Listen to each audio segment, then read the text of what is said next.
भारतीय आध्यात्मिक दर्शन का सिद्धांत है देवो भूत्वा देवम यजेत, अर्थात देव बनकर देवता की पूजा करें। भारतीय आध्यात्मिक विज्ञान कहता है कि देवता बाहर नहीं, वह मनुष्य नहीं, वह शक्ति है, ऊर्जा है जो सर्वत्र व्याप्त है। वह आपके अंदर भी है और बाहर भी है। न्यास इसी सिद्धांत की एक प्रक्रिया और विज्ञान है। न्यास द्वारा देवता और उसकी शक्ति का शरीर में और अंगों में स्थापन होता है। यह सनातन धर्म की वैज्ञानिकता है जो न्यास के माध्यम से देव शक्ति, उसके मंत्र, बीजाक्षर की शरीर में स्थापना करता है।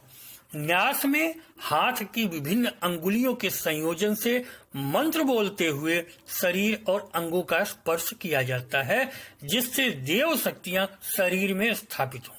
भावना साथ चलती है। हर देवता के लिए अलग अलग प्रकार से विभिन्न अंगुलियों द्वारा न्यास किया जाता है। न्यास द्वारा व्यक्ति उस देवता की तरह खुद को बनाता है जिसकी वह पूजा कर रहा होता है। अब इसकी भौतिक वैज्ञानिकता देखते हैं। आप सबको पता है कि आपकी हर उंगली से अलग अलग तरह की ऊर्जा निकलती है और हर उंगली अलग तरह के तत्व का प्रतिनिधित्व करती है। कोई अग्नि तत्व का, कोई पृथ्वी तत्व का, कोई वायु तत्व का, कोई जल तत्व का। इसी पर पूरा मुद्रा विज्ञान आधारित है, जिसे मात्र हाथ की उंगलियों को एक दूसरे से अलग अलग स्पर्श मात्र कराने से शरीर के रोग आदि समाप्त हो जाते हैं। शरीर की ऊर्जा संरचना बदल जाती है, बैलेंस बनाया जाता है। इसी प्रकार जब विभिन्न विशिष्ट उंगलियों के द्वारा शरीर को मंत्र बोलते हुए स्पर्श किया जाता है तो उंगलियों की ऊर्जा सीधे अंगों के स्पर्श में आती है और उंगलियों से विकिरण का प्रभाव अंग पर पड़ता है। आप यह कह सकते हैं कि उंगलियां भी तो शरीर का ही अंग हैं, किंतु उंगलियों से शरीर से निकलने वाली ऊर्जा से अलग होती है उंगलियों से निकलने वाली ऊर्जा। इसके वैज्ञानिक प्रभाव पड़ते हैं। मंत्र बोलते हुए ईश्वर की भावना रख जब यह कार्य होता है तो इसकी शक्ति कई गुना बढ़ जाती है और यह तब न्यास होती है। मंत्र साधना, तंत्र साधना कायिक, वाचिक और मानसिक क्रियाओं में समन्वित प्रयास से संपन्न होती है। इनमें कायिक कर्म में विभिन्न कर्म सम्मिलित हैं। स्थूल शरीर की पूरी तैयारी होने पर ही सूक्ष्म शरीर तत्व ज्ञान की भूमिका प्राप्त करता है और इसी से वाणी और मन भी साधनोपयोगी क्रियाओं की वास्तविकता के निकट पहुंच पाते हैं। इस दृष्टि से आसन, प्राणायाम, ध्यान, अर्चन के क्रमों में न्यास का भी बड़ा महत्व है।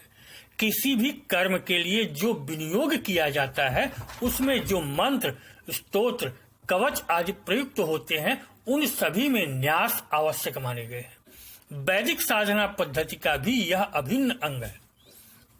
देवो भूत्वा देवम यजेत, देव बनकर देवता की पूजा करे, इस आदेश का पालन भी न्यासों पर ही आधारित है। यहाँ देव बनने का तात्पर्य है कि अपने शरीर में देवताओं को विराजमान करना और ऋषि, छंद, देवता, बीज, शक्ति, कीलक और विनियोग के न्यासों द्वारा मंत्रमय देह बनाना। करन्यास, अंग न्यास, शरीरावय न्यास, आयुध न्यास तथा मातृका, मंत्राक्षर आदि के न्यास साधना के अनिवार्य अंग हैं जो निश्चित स्थानों पर निश्चित देव ऋषियों की स्थापना की भावना को पूर्ण करते हैं। ये न्यास सभी साधनों में, सभी संप्रदायों में समान रूप से स्वीकृत हैं। न्यास का अर्थ है शरीर में देवताओं और उनके अंग देवताओं, शक्तियों की स्थापना करना। साधना क्रम में न्यास विधान को न्यास विद्या कहा गया है। महाकाल संहिता में कहा गया है कि इस प्रकार की सिद्धिदा विद्या कोई दूसरी नहीं है, इसलिए इसका दूसरा नाम सिद्ध विद्या भी है। तांत्रिकों का यह सिद्धांत है कि भूत शुद्धि द्वारा शरीर को शुद्ध किया जाता है और न्यासों के द्वारा मंत्रमय देवता को आत्मा में संक्रांत कर तन्मयता बुद्धि प्राप्त की जाती है।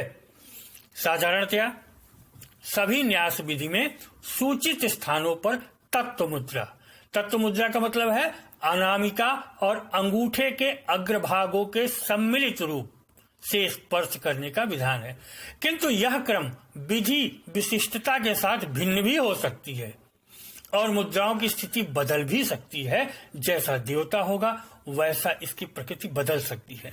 न्यासों की यह विशेषता है कि कहीं ये व्यष्टि रूप में होती हैं तो कहीं समष्टि रूप में।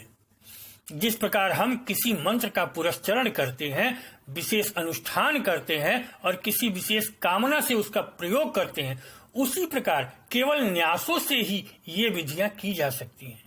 इस दृष्टि से नित्य अनुष्ठान और काम्य अनुष्ठान भी न्यासों द्वारा होते हैं। ऐहिक और पारलौकिक यानी कि दैहिक और पारलौकिक दोनों प्रकार के लाभ केवल न्यास साधना से भी प्राप्त किए जा सकते हैं। न्यास की इतनी महिमा है। न्यास द्वारा साधक जब अपने शरीर में देवत्व का आधान कर लेता है तो उसमें इष्ट देव का परिवार सहित निवास होने से उसके लिए प्रायः व्यर्थ ही की चर्चा करना, किसी को शाप देना अथवा आशीर्वाद देना एवं किसी को नमस्कार करना वर्जित है। ऐसे बहुत से उदाहरण हैं कि न्यास सिद्ध महापुरुषों द्वारा प्रणाम न करने पर उनसे रुष्ट होकर हठ पूर्वक प्रणाम करवाने से प्रणाम की अपेक्षा रखने वाले यानी कि जो चाहता था प्रणाम कि यह सामने वाला प्रणाम करे, उनका अनिष्ट हुआ है। ऐसा ही विवरण महाभारत काल में मिलता है, जब कपिल ऋषि द्वारा यह जानने पर कि उनके न्यास से सामने वाले गुरुदेव की हानि हो सकती है, उन्होंने गुरु के दंड को प्रणाम किया कि सीधे इनको प्रणाम न करके दंड को प्रणाम करते हैं, जिससे दंड तुरंत जलकर राख हो गया और उस गुरु को अपनी गलती का एहसास हुआ। कारण कि जब न्यास करने वाला व्यक्ति किसी को प्रणाम करता है तो उसके शरीर में आवाहित देवता भी सामने वाले के समक्ष झुकते हैं प्रणाम के साथ। ऐसे में यदि सामने वाला कमजोर हुआ, उसकी ऊर्जा कम हुई, तो देव शक्ति से उसकी ऊर्जा पर दबाव बनता है और उसका नुकसान हो सकता है। इसलिए कहा गया है कि न्यास करने वाले व्यक्ति अपने इष्ट देवता और अपने गुरु के अतिरिक्त किसी को प्रणाम न करे। काली आदि के साधक जो न्यास करते हो, वह यदि भूलवश भी किसी को प्रणाम कर दें तो सामने वाले के हानि की संभावना रहती है। इसलिए मना किया जाता है न्यास करने वाले साधकों को कि वह सामान्यतया प्रणाम न करें। न्यास में वह अद्भुत शक्तियां होती हैं कि इससे कोई भी मनोकामना मात्र न्यास से पाई जा सकती है। तंत्र में दर्जनों प्रकार के न्यास होते हैं, जिनमें से कुछ न्यासों को करने में तो घंटों समय लग जाता है। तंत्र में मात्र न्यास से देव सिद्धि पाने के भी विवरण हैं। न्यासों को ठीक से समझने के लिए योग्य गुरु की आवश्यकता होती है। इस वीडियो में हम भगवती कालिका के सामान्य न्यास को समझाने का प्रयत्न कर रहे हैं, जिसे बिना गुरु के सामने गए भी समझा और किया जा सकता। काली के साधक जो सामान्य पूजा करते हो काली की, इन न्यासों को इस प्रकार कर सकते हैं। काली मंत्र के लिए विनियोग होता है अस्य दक्षिण कालिका मंत्रस्य महाकाल भैरव ऋषि उष्णिक छंद श्री दक्षिण कालिका देवता कम बीजम ईम शक्ति रम कीलकम चतुर्वर्ग सिद्ध्यर्थे जपे विनियोग। इनका ऋष्याल न्यास इस प्रकार होता है, जैसे सिर के लिए महाकाल भैरव ऋषे नमः, दाहिने अंगूठे द्वारा सिर का स्पर्श करना।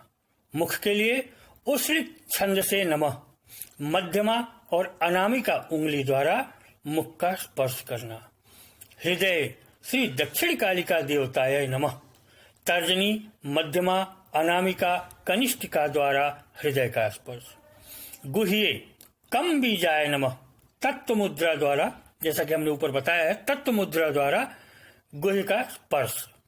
पादयो ईंग शक्तये नमः, मध्यमा द्वारा सर्वांगे रम कीलकाय नमः, कर तल कर द्वय यानी कि दोनों हाथों द्वारा।